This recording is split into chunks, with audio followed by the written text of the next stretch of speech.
Bonjour Patrick Pelloux. Bonjour. Merci d'être en ligne avec nous ce matin en ce jour important puisque la ministre de la Santé Agnès Buzyn va une nouvelle fois tenter de calmer la grogne des urgentistes en rencontrant les principaux acteurs du mouvement cet après-midi. De nouvelles mesures sont attendues, mais avant, qu'est-ce que vous attendez de cette rencontre cet après-midi avec Agnès Buzyn ? On attend beaucoup de choses en fait, parce qu'il y a un ras-le-bol qui est très profond de la part de la profession.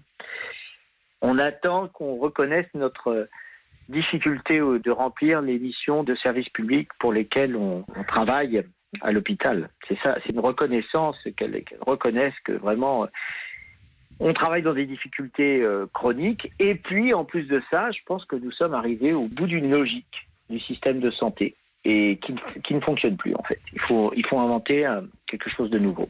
Alors Agnès Buzyn a déclaré hier après-midi qu'elle allait mettre de l'argent dans des solutions qui régleraient le problème à long terme.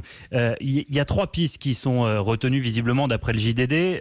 Réouverture de lits au cas par cas, suppression du paiement à l'acte qui aujourd'hui inciterait les hôpitaux à accueillir de plus en plus de patients et création d'un numéro de téléphone unique pour les secours. Est-ce que ces mesures-là, si elles sont bel et bien annoncées et appliquées, seraient à même de régler durablement le problème, Patrick Pelloux ? Déjà, s'il n'y a que ça sera suffisant. Réouvrir les lits au cas par cas, qu'est-ce que ça veut dire ? Quelle va être la méthode ? Comment ça va se décider ? Parce que je vois bien arriver le truc de nous dire on va rouvrir des lits au cas par cas, et puis au cas par cas, ça ne rentrera pas dans les clous et on ne pourra pas envisager des réouvertures de lits. Donc ça c'est le premièrement. Le deuxième point qui est la suppression du paiement à l'acte.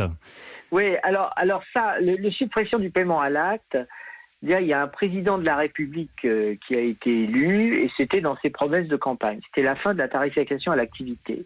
La tarification à l'activité qui consiste à rémunérer les hôpitaux en fonction de l'activité était un système inflationniste.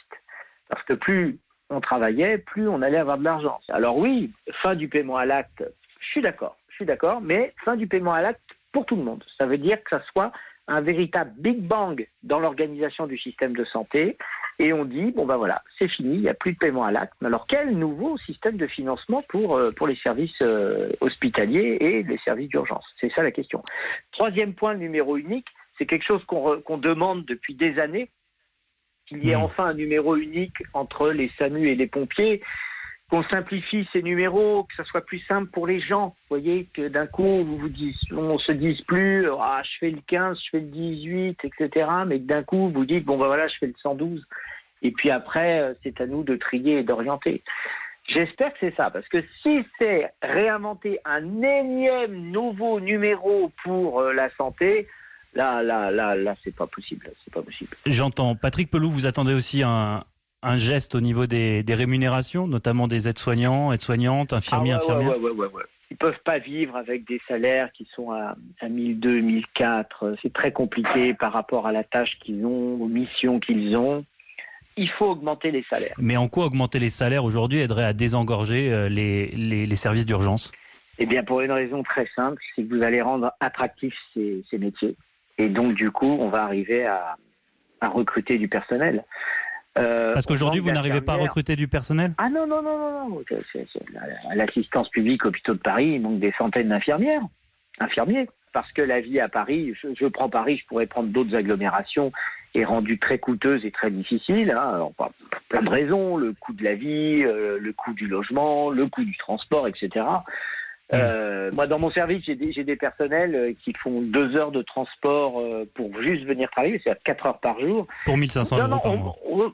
Mais oui, si vous voulez, on mesure pas que c'est personnel, c'est vraiment, mais vraiment la vie est difficile pour eux. Merci beaucoup Patrick Pelloux d'avoir été en ligne avec nous ce matin. Je rappelle que vous êtes le président de l'Association des médecins urgentistes de France et que vous rencontrerez à 15h avec d'autres la ministre de la Santé Agnès Buzyn. On va suivre évidemment ces rencontres et ce mouvement qui dure dans nos urgences depuis maintenant près de 6 mois. Merci à vous et à très bientôt sur Europe 1. Merci, au revoir.